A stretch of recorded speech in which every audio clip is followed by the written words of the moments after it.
And we have our great son. He's got the best genes, I think, of any human being I've ever known. He's my son, Don Trump. Don, he's a great guy. And his fiancée, Bettina. Good, Bettina, good. No, my son's got the greatest genes in history. I'm a big believer in genes, by the way, I will tell you.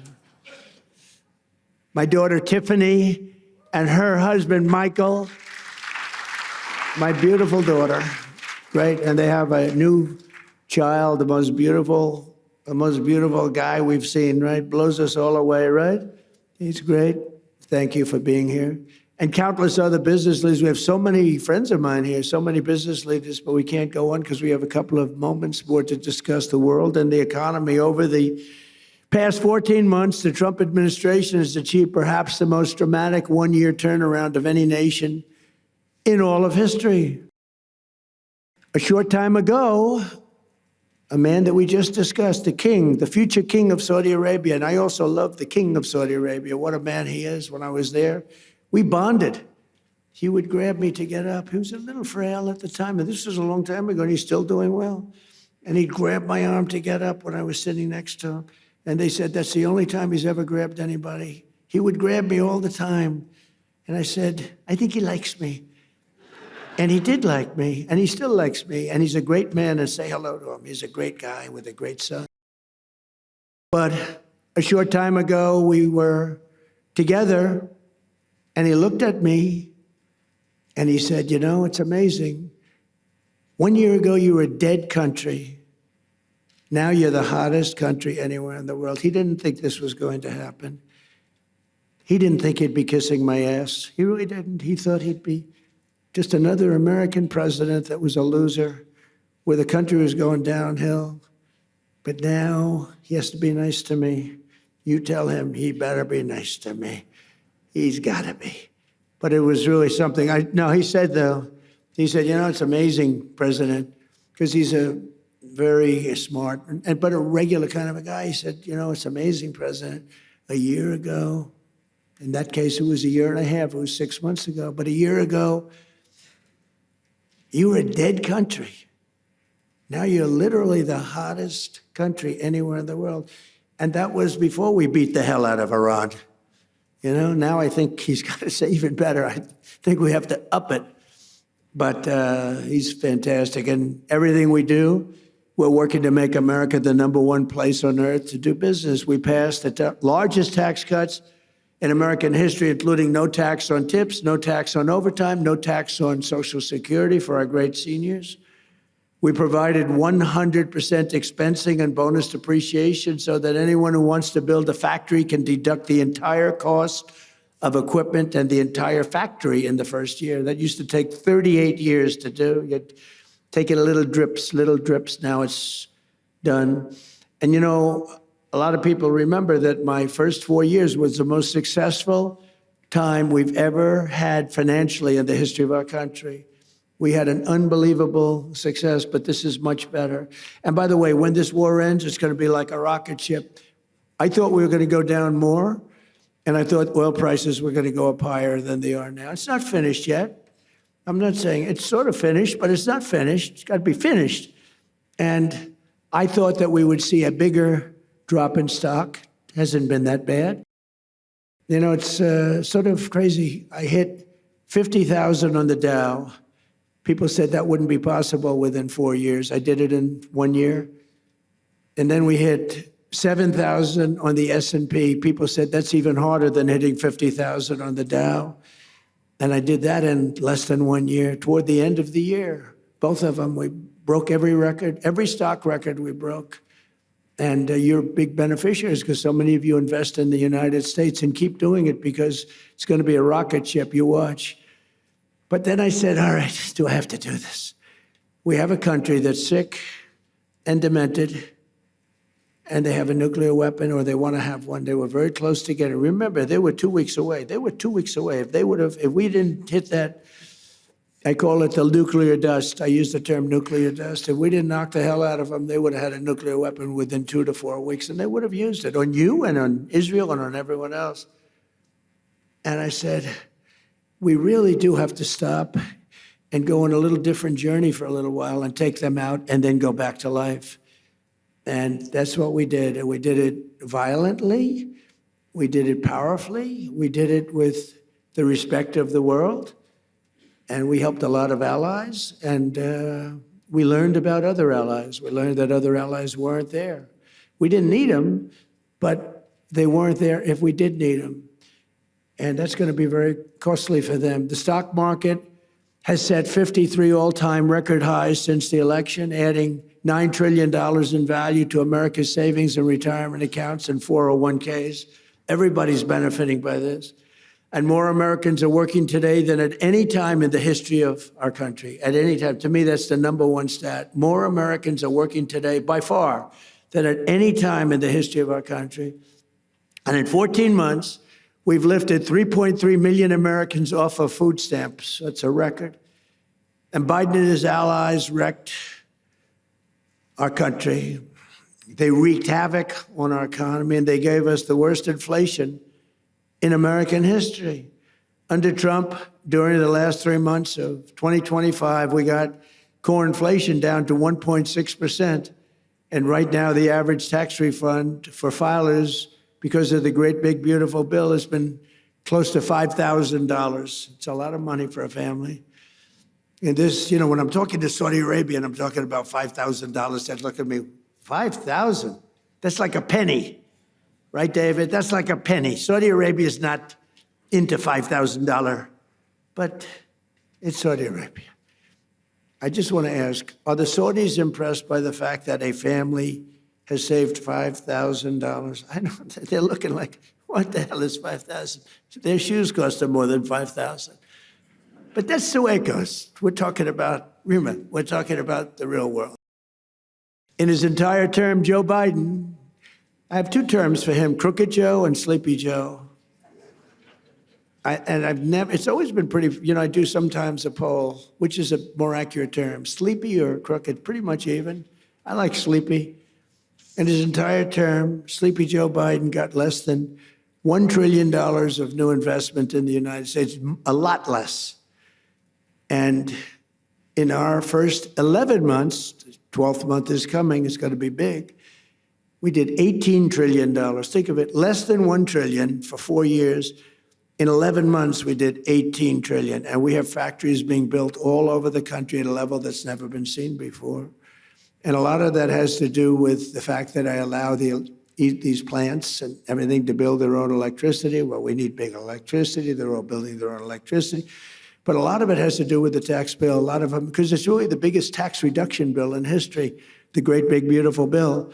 And a lot of it has to do with the 1-year deductibility where you build a plant and you take the whole thing as a deduction.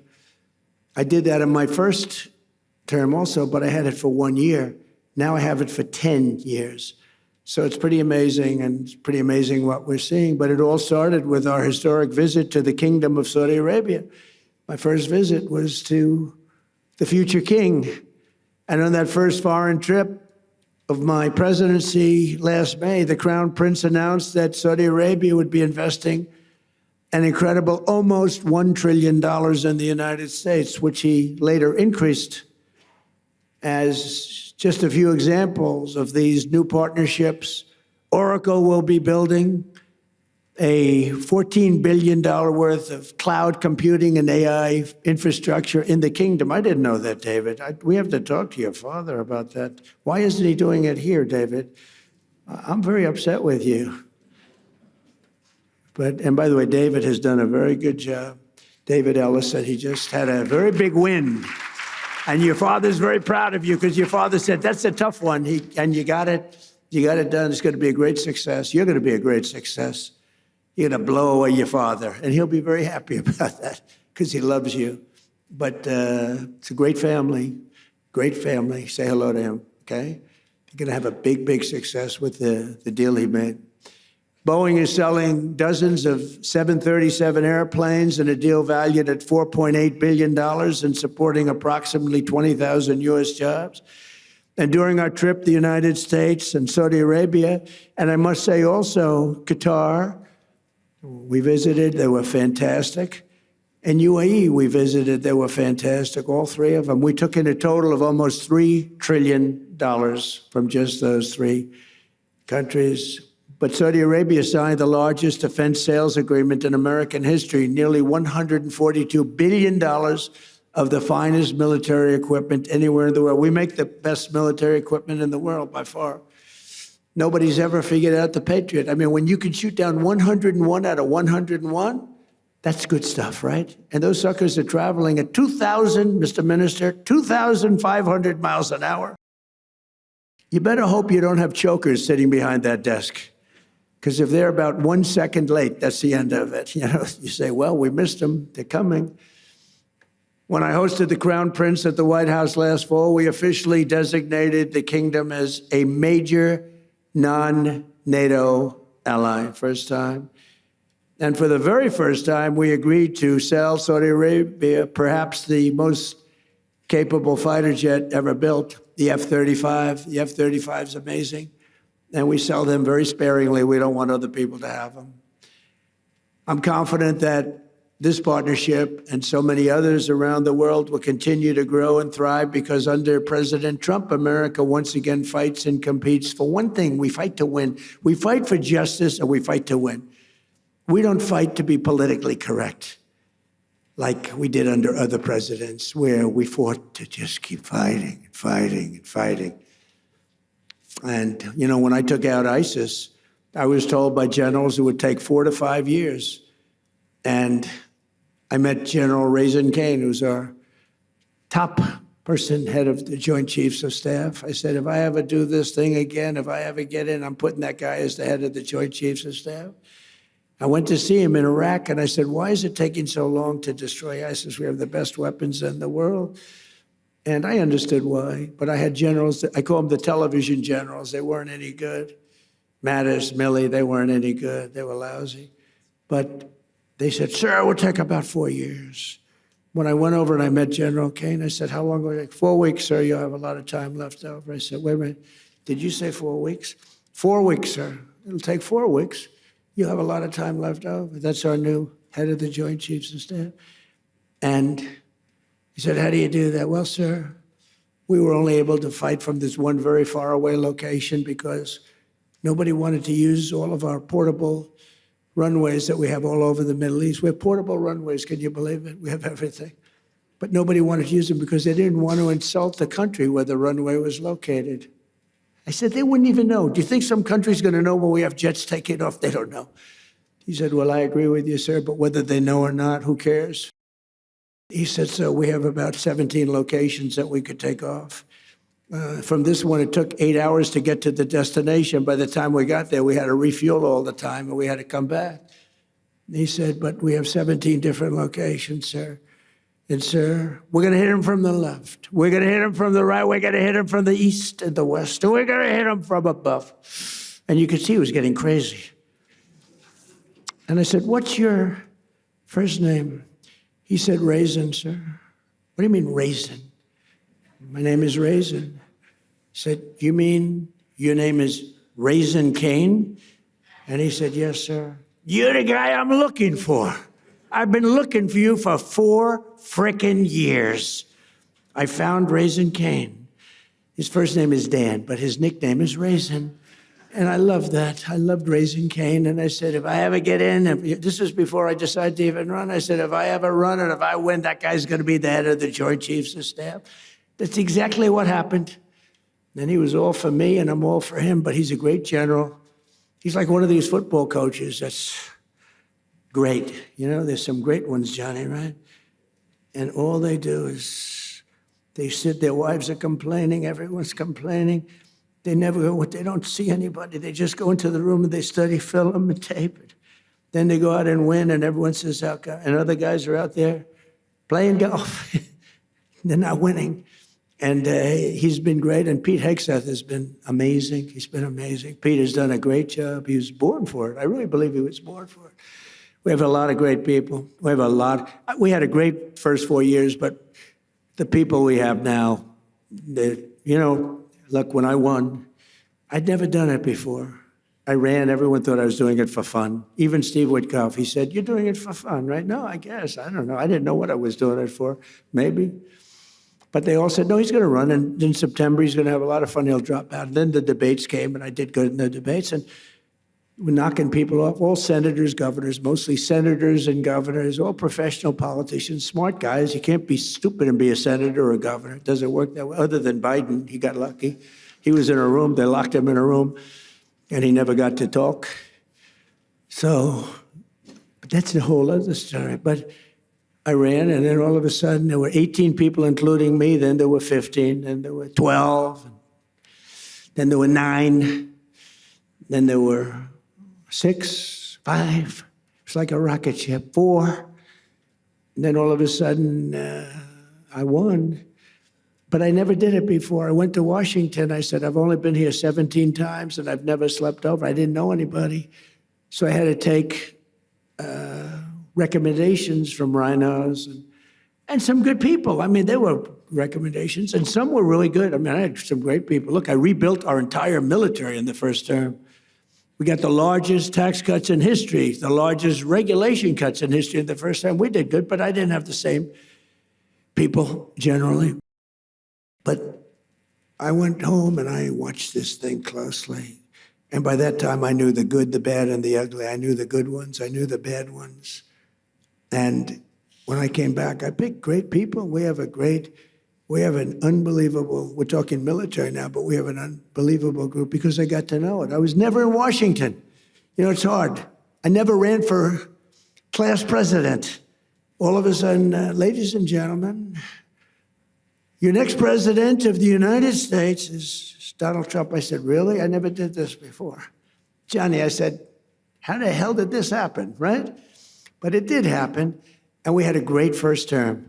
But the second term is blowing it away, to be honest with you. It's really blowing it away. And when we decide to leave, regime change, I guess we change the regime. The regime gets blown up every 2 days. No, everybody's afraid to announce who's the head. We don't even know who the hell the leader is. So I think we have regime change already. But we're going to be, at some point, we'll be leaving.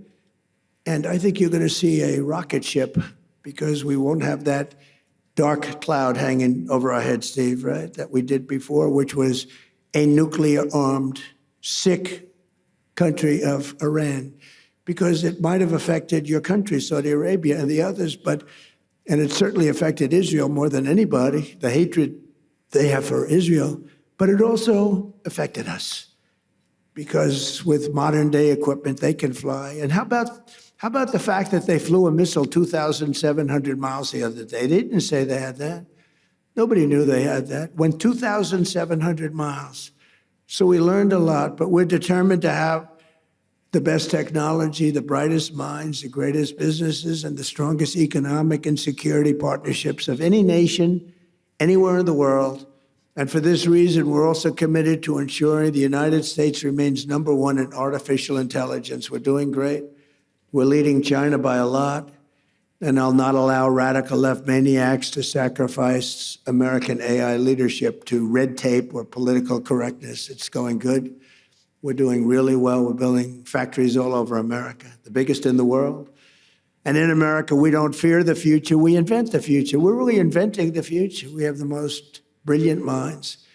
And we invite all nations to join us in building the most powerful AI ecosystem on the planet. We're building more automobile plants than any time in the last 50 years. For a lot of reasons. I think number one, maybe the election, but number two, and a close number two, is tariffs. The tariffs are driving people in from Canada, Mexico, Germany, Japan, South Korea. They're coming in. We're building auto plants all over the United States. Tens of billions. I met Mr. Toyota in Japan. I said, what's your name? He's about 92 years old. Sharp as a tack. What's your name? Toyota. I said, you're rich. I said, do you have anything to do with automobiles? Yes. What do you have to do with Toyota? I own it. And I said, well, do you want to make an investment? Yes, we're going to spend $10 billion, spending $10 billion right now on building 5 plants. Everybody is. They're all coming into America. We're going to be hotter than we were 70 years ago when we dominated the automobile. We made all of the cars. My administration has also worked tirelessly to ensure that America remains at the bleeding edge of crypto revolution. We're really doing great. And if we're not going to do it, then China is going to take it over. They want to do it. We're going to be the undisputed crypto capital and Bitcoin superpower of the world. Bitcoin's very powerful. It's all becoming powerful. So many people now, they want to pay you in crypto. They want to pay you in Bitcoin. And we have to be at the top of it in all of these, call it an industry. Last year, I signed the landmark Genius Act into law, creating a clear and simple framework for dollar-backed stablecoins. And this was a historic achievement, and I'll not allow Democrats and their big bank donors, although they've had a lot of support for crypto. They will say that. The Democrats have been very strong on crypto. They want to see it too, which is shocking if you want to know the truth. But we don't want any pointless regulations or needless restrictions. We want to have free enterprise, open. America became the world financial capital because we were the strongest and the freest nation on earth, and the Trump administration's going to keep it that way. We're very open. And I tell people, if you have problems, call me.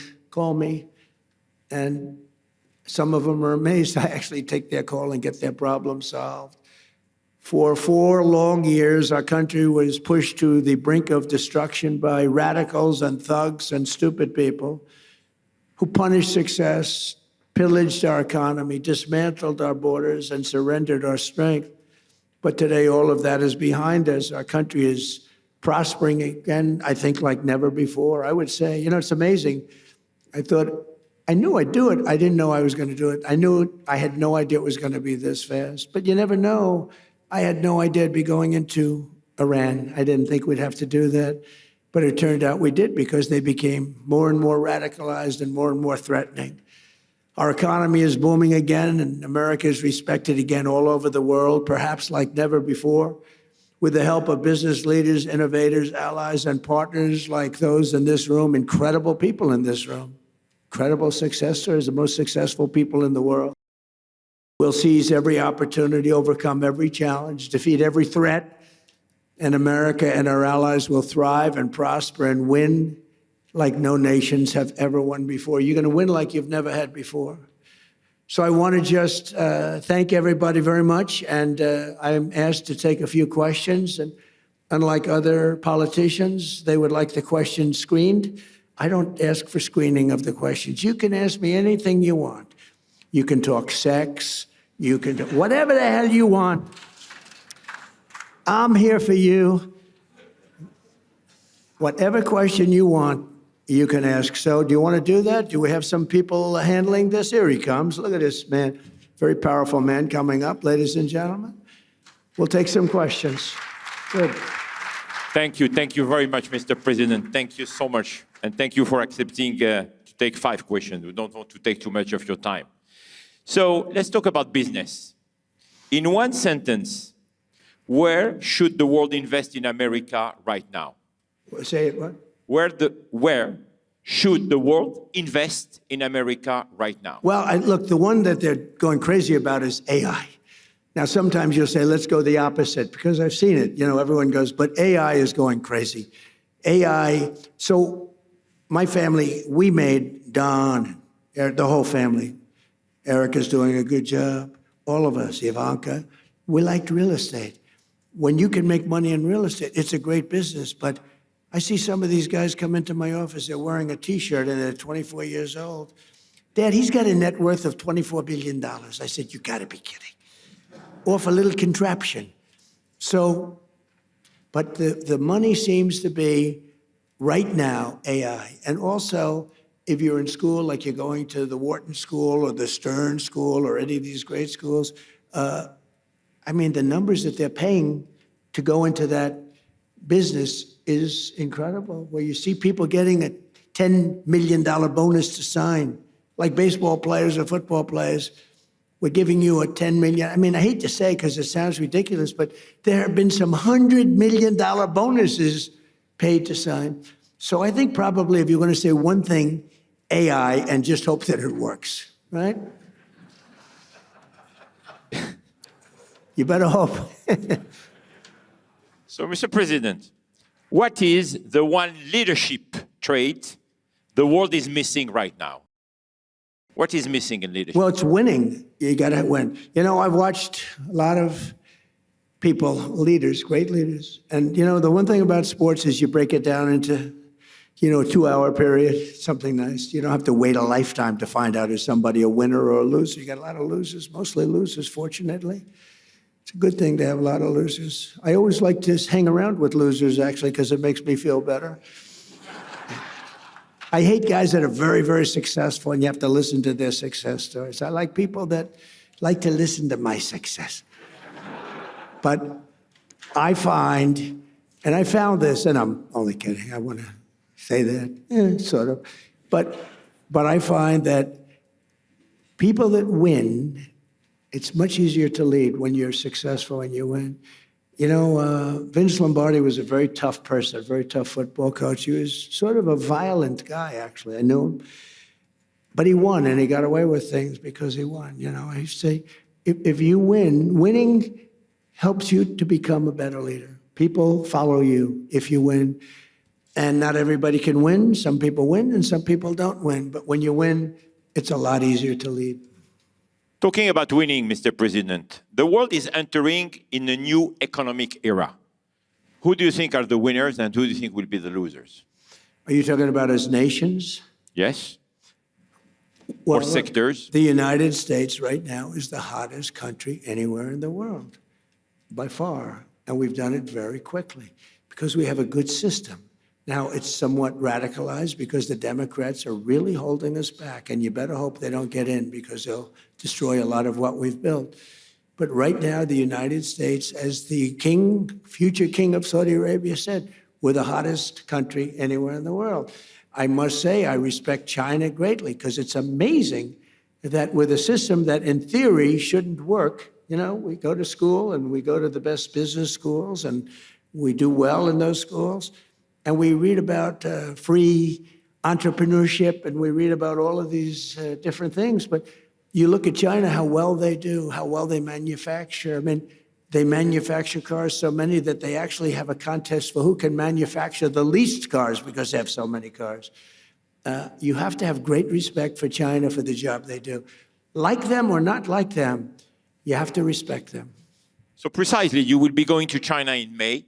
Yes, I'll be going. We had a meeting, and I called up President Xi. I get along really well with him. He even approved the TikTok deal. He said, I will not approve that deal to other people, not to me.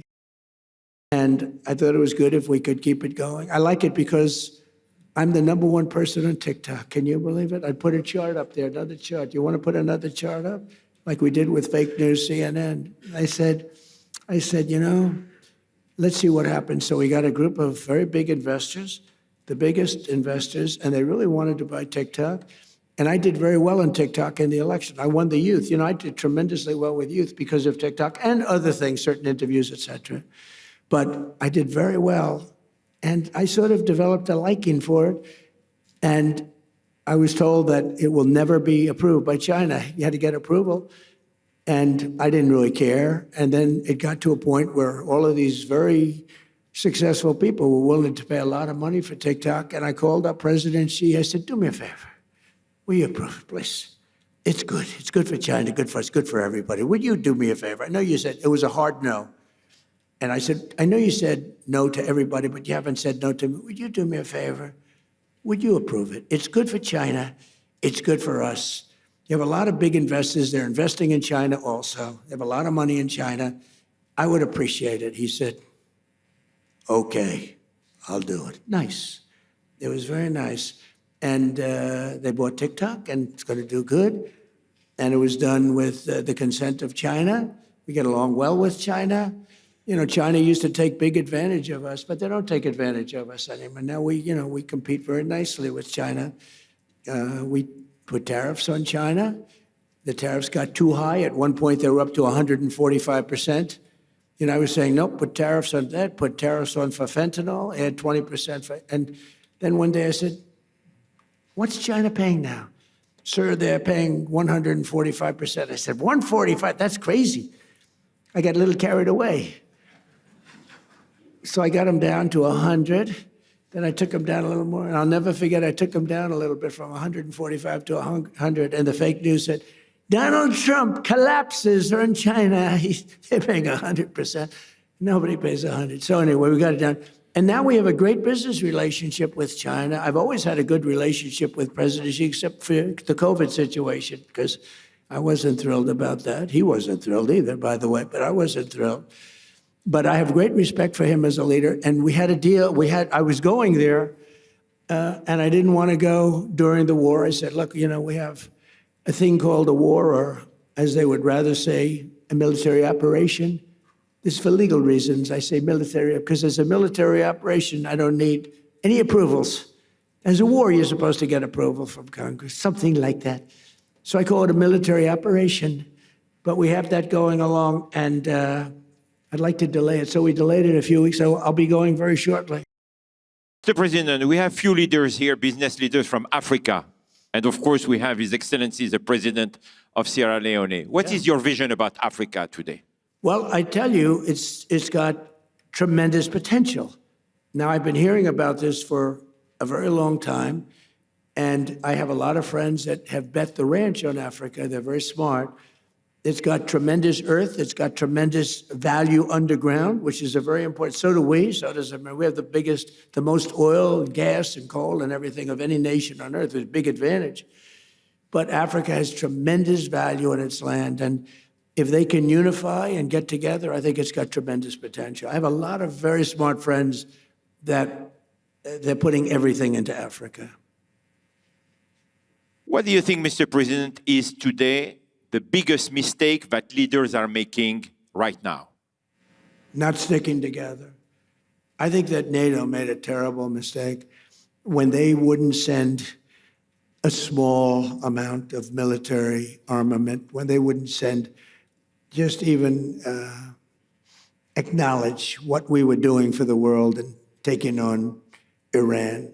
I never considered it very risky, but war is always risk. You know, a lot of strange things happen in war that are very bad, but I didn't consider it. I know how great we're the greatest military by far anywhere. There was nobody close. I didn't think there was a big risk, but there's always surprises with war. They can be very bad surprises. I mean, wars are lost that should be won. Many wars are lost. You think a country is going to wipe somebody out, and they end up getting wiped out themselves. So it's always risky. But I think a tremendous mistake was when NATO just wasn't there. They just weren't there. It's going to make a lot of money for the United States because we spend hundreds of billions of dollars a year on NATO, hundreds of protecting them. And we would have always been there for them. But now, based on their actions, I guess we don't have to be, do we? Mr. President, that sounds like a breaking story, yes, sir? Is that breaking news? I think we just have breaking news. But that's the fact. I've been saying that. Why would we be there for them if they're not there for us? They weren't there for us. If you had one bet on the future, what would it be? That the United States will, with good leadership, remain the dominant country anywhere in the world. But you still need leadership. I mean, look at the last 4 years were so bad with the bad leader. You need leadership. And, you know, in theory, you need to have that. You need the open, fair elections. You need a free press. We have a terrible press. We have a very corrupt media. Think of it. I got 96% negative stories, and I won in a landslide. And you know what that means? That means that the media has no credibility. You can't get mostly bad stories, fake stories. They were fake. The polls are fake. That's why I appreciate that one poll that I saw up there, 100%. She's never seen 100%. Nobody has. But you have to have a free and open media. And when a media can give you 96 to 97% bad stories, they write stories about it. Trump received 97% bad stories, and I won in a landslide. And that means very simply that the media has no credibility because that can't happen. Now, I also have a voice more than most people. I can come up and talk about it and convince people without necessarily reading the New York Times, which is fake. I mean, if you read the New York Times, you would think we're doing badly against Iran. Remember, they have no Navy, wiped out. 159 ships at the bottom of the sea in 3 days. They have no Air Force, all wiped out. They have very few missiles left. Their drones are at a minimum. Their factories are gone. Their leaders are gone. The leaders are all dead. They're all dead. Nobody ever heard of the people that are left. And if you read the Times, you think we're doing poorly. It's almost treasonous, I have to be honest. It's almost treasonous. But fortunately, we have other media that's fair and honest and honorable. And you have to go out and do some of your own talking because nobody else will. You know the expression? I have to sell myself because nobody else will. My last question, Mr. President, is the same question I asked you last year. What do you want your legacy to be? Well, I'll tell you what. So I told you that I settled 8 wars. That means millions and millions of people. And some of those wars were going on. One was 34 years, one was 32 years, one was 29 years, one was 22 years. They were long-term wars and a lot of people being killed every year. So I've saved millions and millions of people. And I mean, I know it doesn't sound right for me to say this, but I'd love my legacy to be made as a great peacemaker, because I really believe I'm a peacemaker. It doesn't seem it right now, but I think I'm a peacemaker. Okay?